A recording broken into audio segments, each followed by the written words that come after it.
বলতেছে, ও পয়গম্বর একটা কথা বলেন, আপনি একটা কথা জবাব দেন, কেউ যদি কারোর সঙ্গে জিনা করে তার শাস্তিটা কি হবে? মুসা কালিমুল্লাহ বললেন, যদি অবিবাহিত হয় এরকম লোক যদি জিনা করে তাকে 100 বেতাঘাত করতে হবে, আর যদি বিবাহিত হয় তাকে মাটির মধ্যে গেড়ে দুনিয়ার জমিন থেকে বিদায় করে দেওয়া লাগবে। এবার সেই কারণ সেই সব থেকে বললেন, এই সব জায়গায় দাঁড়ায় যা, আমার সামনে জলদি করে বল মুসা তোর সঙ্গে জিনা করেছে। নাউজুবিল্লাহ কও। এবার সবজা দাঁড়ায় গেলেন, সবজা দাঁড়ায় বলতেছে, আমার সঙ্গে মুসা জিনা করেছে। নাউজুবিল্লাহ কন।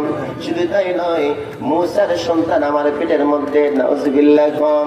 এই কথা যখন বললেন, বলার পর সকল জনতার সামনে মুসা আলাইহিস সালাম ছোট হয়ে গেল। এবার কারণ বলতেছে, ও পয়গম্বর, তুমি যদি এই কাজ করতে পারো, অতএব থামাও, তোমার বক্তৃতা তুমি বন্ধ করো, অতএব তোমাকে আর বক্তৃতা করতে দেওয়া